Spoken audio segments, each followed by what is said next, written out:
Before we begin, in 2019, YouTube was caught data mining children under the age of 13, violating the Child's Online Privacy Protection Act, or COPPA. Since settling, YouTube has enacted new policies meant to dodge responsibility and scapegoat creators. This video is not made for kids. It is not targeted at kids. It is not advertising to kids. Parental discretion is advised. Hey guys, how's everyone doing? This is the Sentinel watching over Geekdom, and welcome back to Sentinel Reviews.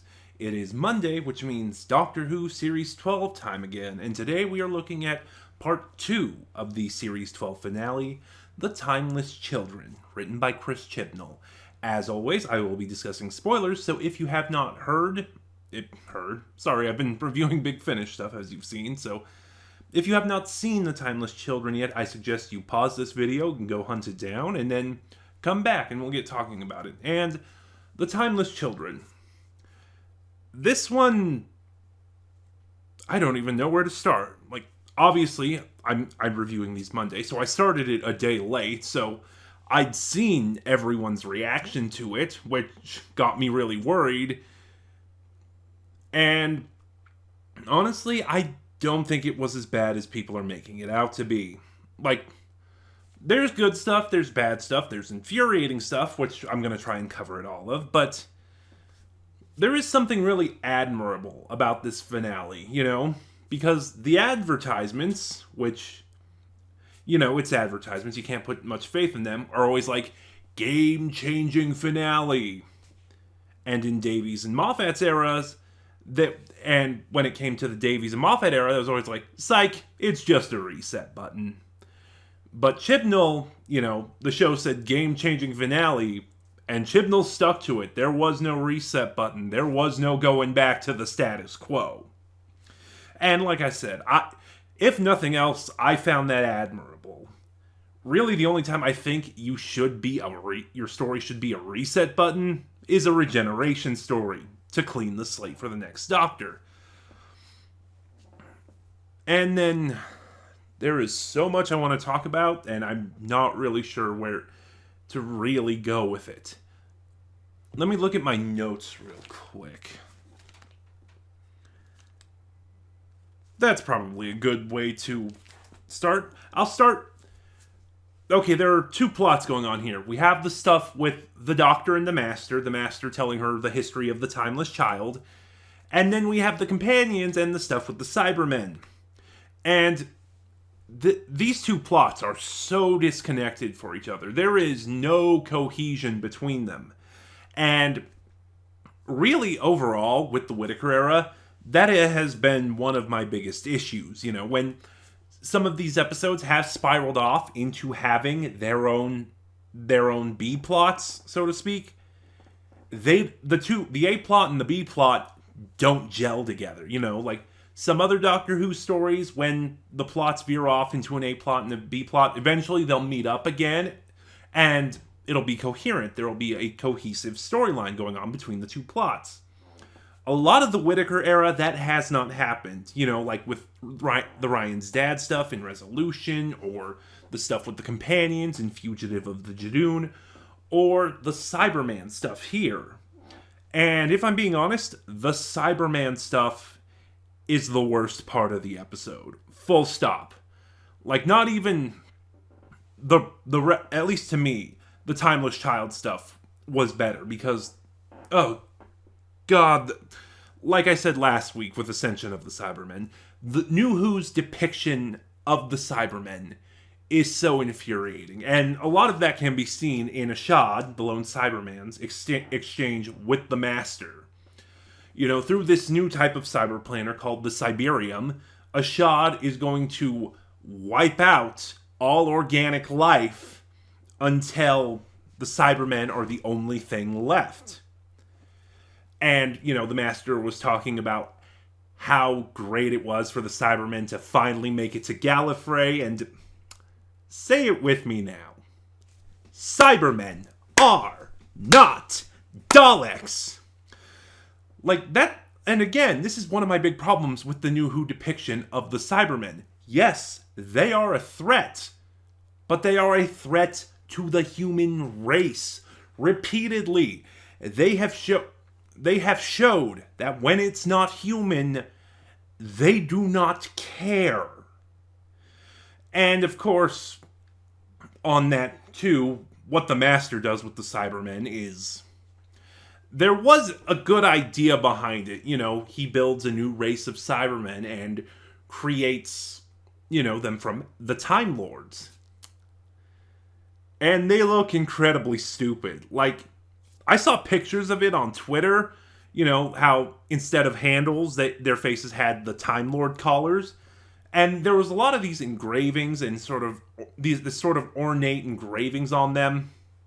But they were wearing the robes, too. Like, I feel like I could have forgiven that design if they got rid of the robes. But yeah, no. For me, as I said, the Cyberman stuff was the worst part of the episode. And, so now we will shift onto the stuff involving the Timeless Child. Actually, no, there's also the third act we need to talk about, but... Which, there's something else. This episode is really complicated. Like, again, you have the stuff with Graham and Yaz, which doesn't last really long. You have the stuff with Ryan, and you have the stuff with the Cybermen, and then the Doctor and the Master. This episode has so much going on, and by the time we get to the third act, it feels kind of rushed. Not as bad as Orphan 55 was, but it does feel like, oh shoot, there's still some runtime left. We gotta finish using that. And speaking of the Cyberman plot, another thing that really bugged me with it, and the reason why I didn't like it, is because I just didn't care, Throughout Series 11 and Series 12, we were teased with this Timeless Child thing, and then at the end of Series 11, the Master showed up again, and at the beginning of the episode, he took the Doctor to Gallifrey, and they started the Timeless Child stuff, and it's just so much of the focus shifted there, and that's where I was invested, that I just was not engaged with the Cyberman plot anymore. Which is a shame, too, because Ko Sharmus was actually a really awesome character in this story. But yeah, now we're on to the Timeless Child stuff, and there is a debate about this, about the legitimacy of it. Because most of this plotline takes place in the Matrix, which it's cool to see the Matrix again, if nothing else. But the Master said he is hacked into it, and he's the one telling the Doctor this. And given that it's the Master, how much of it is believable? And while I can see the merits of that debate, and while I do agree to an extent, I do think that the Master was telling the Doctor the truth. It's weird, because I know the relationship between the Doctor and the Master is very complicated. Former friends, turned enemies, turned friends again. They still have a respect for each other. There's times when they have to work together. It's a very weird relationship, but, when everyone was saying, oh, it's the Master, he can't be telling the truth, all throughout this sequence, I was thinking of The Ultimate Foe, the final story in Trial of a Time Lord. And sure, he was working to his own agenda. Sure, he had his own goal.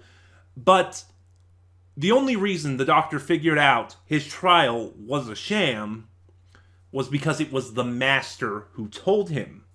And it was the Master who told him what the Valyard was. So, despite their relationship, despite the fact he's a villain, despite the fact he lies constantly, thinking about that plotline in particular does make me believe there is legitimacy to what the Master says. And as for the reveal of the Timeless Child itself, I kind of hate the fairy tale depiction of it, even down to the fact that the Master starts it with Once Upon a Time. But I don't mind it. I know people are really mad at it, is because it somehow ruins the legacy of William Hartnell as the first Doctor. It doesn't. But I don't know. Well, there's things I do like about it, too.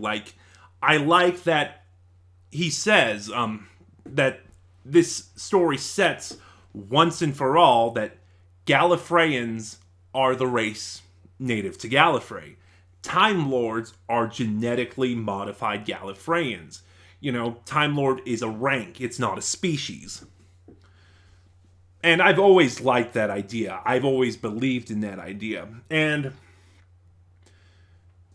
people were going to be furious that the Timeless Child... I'm seeing people get really mad that the Timeless Child is the Doctor. And it's like, are you kidding me?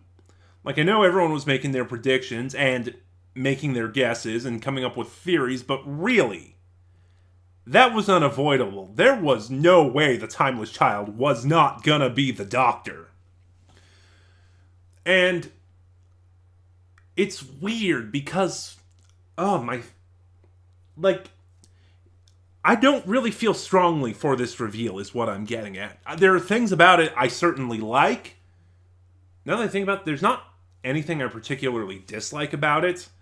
Maybe one or two things. But, But I just don't feel strongly for it, is the point I'm trying to get to. For one thing, a lot of people were complaining that this deifies the Doctor again. Because I've talked about this before. One of the plot lines I hate about the Doctor is how big she became, She became so... And I'm only saying she because Jodie Whittaker is the current incarnation.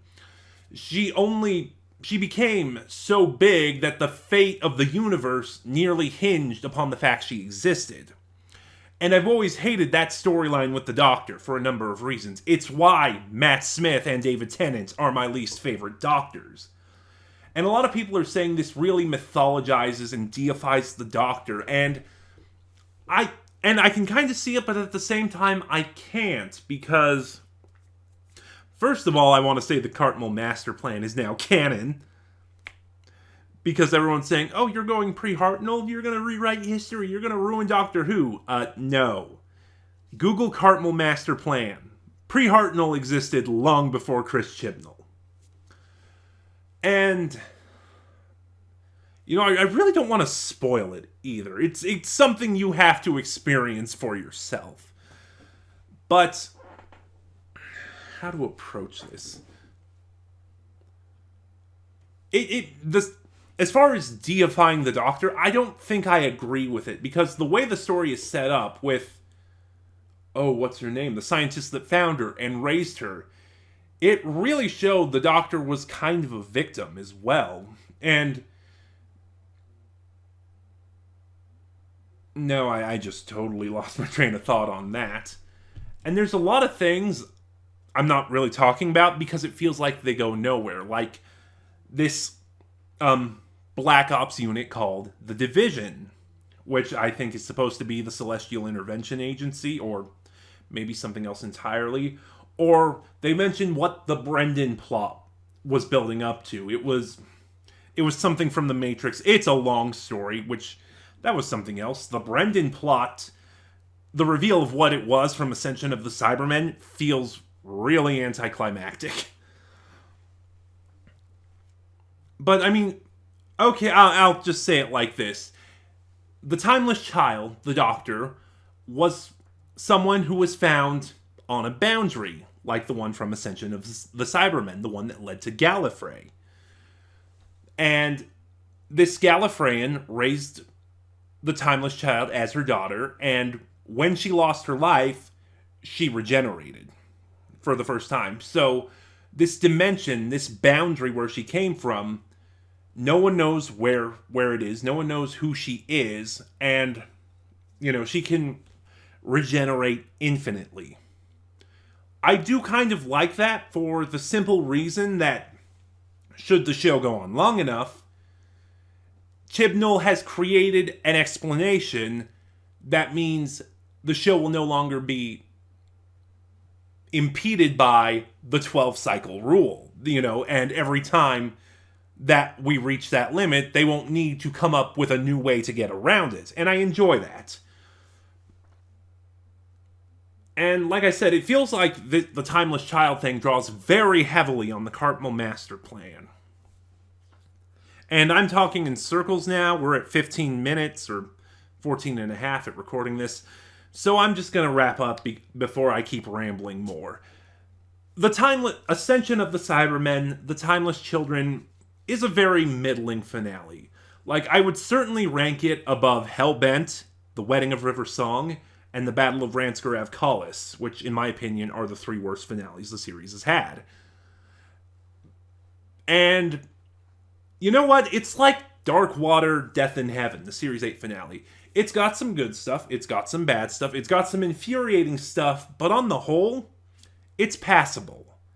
I'm going to give Ascension of the Cybermen, The Timeless Children, the two-parter as a whole, a 6. No, a 7 out of 10. And that's it for The Timeless Children. What were your thoughts? Start a conversation in the comments below. What were your thoughts on Series 12? Because next week, we will be ranking the episodes. Remember to like, comment, subscribe, share my video around as it helps my channel grow. In the description box below, you'll find the link to my Ko-fi where you can help support the channel, and you'll find the link to my Twitter where you can follow me and get updates on the channel. This is the Sentinel, watching over Geekdom, and I'll see you guys next time.